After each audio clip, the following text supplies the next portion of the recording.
नाशिक कंपनीतील लैंगिक अत्याचार आणि धर्मांतर प्रकरणाचा तपास आता अधिक तीव्र झालाय। मुख्य आरोपी निदा खानची सलग दुसऱ्या दिवशी एसआयटी कडून कसून चौकशी करण्यात आली आहे।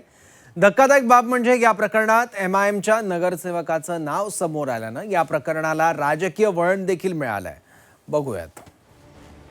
हे एमआयएमचे जे आहेत ना सो कॉल्ड नेते हे सुद्धा या कुणाचे तरी मोहरे आहेत। How can one form an opinion? The courts will decide, and I am telling you on the basis of the FIR only. आणि जसं काश्मीर फाईलमध्ये घडलंय तेच प्रकार महाराष्ट्रात अनेक ठिकाणी घडतायत अशी माझी माहिती आहे। म्हणून या प्रकरणाला अत्यंत गांभीर्याने घ्या। नाशिक आयटी कंपनी धर्मांतर प्रकरणाचे मुख्य सूत्रधार निदा खानची सलग दुसऱ्या दिवशी कसून चौकशी करण्यात आली आहे। आजही निदाची एसआयटीनं 5 तास चौकशी केली। निदासोबत तिचे आई वडील आणि मावशीला देखील एसआयटीच्या कार्यालयात बोलवण्यात आलं होतं। एवढंच नव्हे, निदाला संभाजीनगरात कुणी आश्रय दिला, ती कुणाला भेटली या संदर्भातला तपास देखील केला जातोय। तसंच एमआयएमचे नगरसेवक मतीन पटेल यांनी निदाला आश्रय दिल्या प्रकरणात सहआरोपी करण्यात आलाय। तर या प्रकरणावरून संजय शिरसाट यांनी थेट एमआयएमवर निशाणा साधलाय। हे एमआयएमचे जे आहेत ना सो कॉल्ड नेते हे सुद्धा या कुणाचे तरी मोहरे आहेत। म्हणून याचा तपास फार लांबपर्यंत जाणार आहे। मोठा त्यातून रॅकेट बाहेर येणार आहे। कुणाशी इम्तियाजचा कुणाशी वैर किंवा माझं त्याच्याशी वैर म्हणून हा प्रकार चाललाय असं समजण्याचं कोणतंही कारण नाही। It will not serve the purpose of actual justice, and justice should be done. It should seem to be done.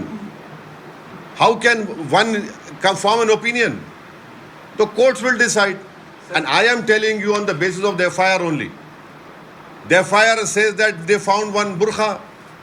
What does that prove? Every Muslim household will have this. Every Muslim household will have a book called Quran Sharif, will have a book called Hadith Sharif, will have a book on Prophet Muhammad sallallahu alaihi wasallam. How is it that you're taking? आप एक सुनिए हमारी बात। This is very objectionable. और आप बोल रहे ये हुआ। अरे भाई, किसी पे केस बुक हुआ, ठीक है, कोर्ट करेगा ना। एवढंच नव्हे तर धर्मांतर प्रकरण निदा खान पुरतं मर्यादित नाही। महाराष्ट्रात अनेक निदा तयार केल्या जात असल्याचा दावा संजय शिरसाट यांनी केलाय।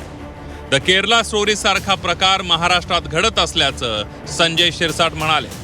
हे प्रकरण हे फक्त निदा खान पुरतं मर्यादित नाहीत, ही साखळी पूर्ण महाराष्ट्रात फिरलेली आहे। अनेक ठिकाणी अशा निदा खान तयार झालेल्या आहेत। काश्मीर फाईलचं या ठिकाणी जसं काश्मीर फाईलमध्ये घडलंय तेच प्रकार महाराष्ट्रात अनेक ठिकाणी घडतायत अशी माझी माहिती आहे। म्हणून या प्रकरणाला अत्यंत गांभीर्याने घ्या। हे एका ठिकाणी घडलेले प्रकरण तिथपर्यंत मर्यादित याला समजू नका। निदा खानच्या मोबाईलमध्ये मालेगावमधील काही संशयास्पद लिंक सापडल्या। या लिंक्सचे तांत्रिक विश्लेषण सुरू असून या प्रकरणाचं कनेक्शन मालेगावपर्यंत पोहोचल्यानं खळबळ उडाली आहे। या प्रकरणात मतीन पटेल आणि निदा खान यांच्यात काही व्यावहारिक संबंध होते का? इतकंच नाही तर निदा खानला आश्रय देताना मतीन पटेल याने कुणाकुणाशी संपर्क साधला होता याचा कॉल डिटेल्समधून दुवे शोधण्याचा प्रयत्न आता नाशिक पोलीस करतायत। नाशिक लैंगिक शोषण आणि धर्मांतर प्रकरणातील मुख्य सूत्रधार निदा खानला पोलिसांनी शुक्रवारी अटक केली। नाशिक आणि छत्रपती संभाजीनगर पोलिसांनी यासाठी अत्यंत गुप्त मोहीम आखली होती। या अंतर्गत छापा टाकत पोलिसांनी तिला संभाजीनगरच्या नारेगाव परिसरातून बेड्या ठोकल्या। 40 दिवस फरार असलेल्या निदाला पोलिसांनी फिल्मी स्टाईलनं अटक केली होती। निदा खान एमआयएम नगरसेवकाकडे आश्रयाला असल्याची माहिती पोलिसांना मिळाली, मात्र तिच्या नेमक्या लोकेशनबाबत ठोस माहिती नव्हती। राजकीय वरदहस्तामुळे कारवाईत अडथळे येण्याची शक्यता होती। मतीन पटेलला थेट ताब्यात घेणं शक्य नव्हतं, म्हणून बनाव रचण्यात आला। एका जुन्या प्रकरणाचा आधार घेत 15 जणांना चौकशीला बोलावण्यात आलं। पोलिसांनी मतीन पटेल यांना सर्वात शेवटी चौकशीला बोलावलं। निदा कुठे आहे या प्रश्नावर सुरुवातीला मतीनने उडवाउडवीची उत्तरं दिली, मात्र पोलिसी खाक्यापुढे तो डगमगला आणि लोकेशन सांगितलं। चौकशी वेळी 40 पोलिसांच्या टीमही तैनात करण्यात आल्या होत्या। अंमली पदार्थ विरोधी रेड असल्याचा बनाव करत सर्वांना बोलावण्यात आलं। दंगल नियंत्रक पथक QRT नारेगावजवळ तैनात ठेवण्यात आले।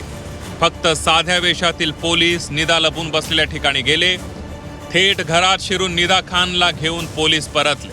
म्हणजे कायद्यामध्ये जसं आहे की ज्याच्यावर काही आरोप आहे अशा आरोपीला लपवून ठेवणं, सहकार्य करणं, मदत करणं हा गुन्हा आहे हे कायदा म्हणतो आहे. आणि असं काही असेल तर पोलीस त्याचा कॉग्निझन्स घेतील, घ्यायला हवा.